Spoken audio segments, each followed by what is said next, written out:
Saudara sekalian, izinkan saya menyampaikan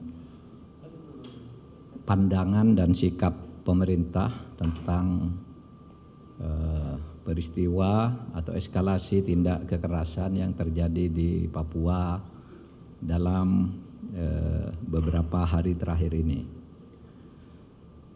Pemerintah sejalan dengan pernyataan-pernyataan yang dikemukakan oleh Ketua MPR, Badan Intelijen Negara, pimpinan Polri, TNI, dan fakta bahwa banyak tokoh-tokoh masyarakat dan tokoh adat Papua yang datang ke pemerintah, ke kantor Menko Polhukam, serta pimpinan resmi di Papua, baik itu pemerintah daerah maupun DPRD, yang menyatakan dukungan kepada pemerintah Indonesia untuk melakukan tindakan yang diperlukan guna menangani tindak-tindak kekerasan yang muncul belakangan ini di Papua. Sejalan dengan itu semua, dengan pernyataan-pernyataan mereka itu, maka pemerintah menganggap bahwa organisasi dan orang-orang di Papua yang melakukan kekerasan masif dikategorikan sebagai teroris.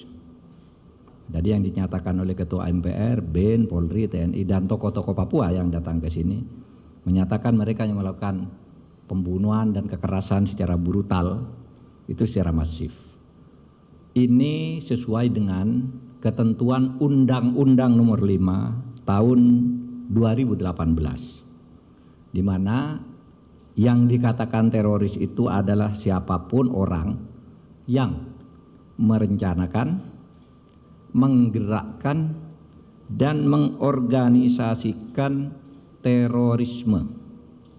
Sedangkan terorisme adalah setiap perbuatan yang menggunakan kekerasan atau ancaman kekerasan yang menimbulkan suasana teror atau rasa takut secara meluas yang dapat menimbulkan korban secara massal dan atau menimbulkan kerusakan atau kehancuran terhadap objek vital yang strategis, terhadap lingkungan hidup, fasilitas publik atau fasilitas internasional dengan motif ideologi, politik, dan keamanan.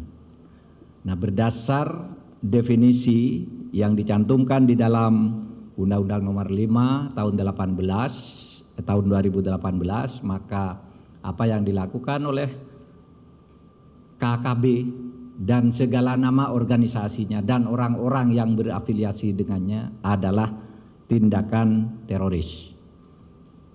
Untuk itu, maka pemerintah sudah meminta kepada Polri, TNI, BIN, dan aparat-aparat terkait itu segera melakukan tindakan secara cepat, tegas, dan terukur menurut hukum. Dalam arti jangan sampai menyasar ke masyarakat sipil. Saudara, sikap pemerintah dan rakyat Indonesia termasuk rakyat Papua itu sudah tegas, berpedoman pada resolusi Majelis Umum PBB nomor 2504 tahun 1969 tentang penentuan pendapat rakyat Papua. Maka Papua termasuk Papua Barat itu adalah bagian sah dari Negara Kesatuan Republik Indonesia. Resolusi Majelis Umum PBB pada waktu itu tidak ada satupun negara yang menolaknya. Semuanya mendukung dan setuju hasil penentuan pendapat rakyat tahun 69 bahwa Papua atau Papua dengan paperannya itu sudah menjadi bagian sah dari negara Republik Indonesia. Oleh sebab itu, setiap kekerasan, tindak kekerasan yang memenuhi unsur-unsur Undang-Undang Nomor 5 Tahun 2018 kita nyatakan sebagai gerakan teror. Dan secara hukum pula kami akan segera memprosesnya sebagai gerakan terorisme yang tercatat di dalam agenda hukum kita.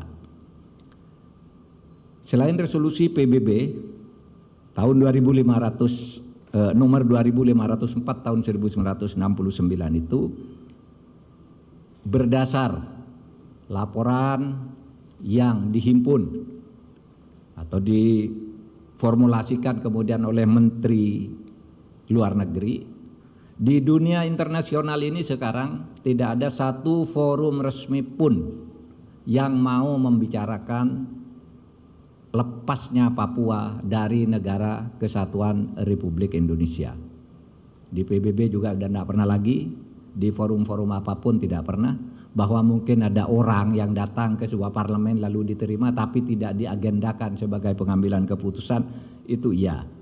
Masalah Papua yang sekarang sedang kita tangani dengan sebaik-baiknya adalah masalah isu penataan lingkungan hidup, isu kesejahteraan dan sebagainya, bukan isu kemerdekaan. Sehingga kita sudah mengeluarkan Inpres, pemerintah sudah mengeluarkan Inpres nomor 9, Inpres nomor 9 tahun 2020 yang menginstruksikan penyelesaian masalah Papua dengan penyelesaian kesejahteraan, bukan dengan penyelesaian bersenjata. Tidak ada gerakan atau tindakan bersenjata terhadap rakyat Papua, tetapi ada tindakan penegakan hukum. Adapun pemberantasan terhadap terorisme itu bukan terhadap rakyat Papua, tetapi terhadap segelintir orang. Karena berdasar hasil survei lebih dari 92% mereka pro Republik, kemudian hanya ada beberapa gelintir orang yang melakukan pemberontakan secara sembunyi-sembunyi, sehingga mereka itu melakukan gerakan separatisme yang kemudian tindakan-tindakannya merupakan gerakan terorisme. Cukup? Ada pertanyaan? Tidak ada. Apa? Izin Pak, Dian dari Harian Kompas Pak. Setelah dinyatakan bahwa kelompok kriminal bersenjata itu merupakan gerakan terorisme, berarti penanganan yang dilakukan di sana itu menggunakan pendekatan keamanan negara ya Pak. Dan secara teknisnya itu berapa pasukan yang akan dikirim ke sana gitu Pak. Yang kedua, banyak pengamat masalah Papua yang mengusulkan agar dibuka ruang dialog gitu Pak untuk menyelesaikan masalah di sana, karena kalau kekerasan itu mungkin tidak tepat gitu Pak untuk menanggapi masalah di sana. Apa sih Pak kendalanya dialog ini sulit dilakukan di Papua gitu Pak? Terima kasih Pak. Siapa bilang sulit dilakukan? Kita berdialog terus dengan tokoh-tokohnya, pimpinan DPR-nya semuanya datang ke sini, tokoh adatnya datang ke sini, tokoh gerejanya datang ke sini, dialog kita, dan mereka minta agar Papua itu dibangun secara lebih komprehensif. Mereka tetap menolak tindakan separatis.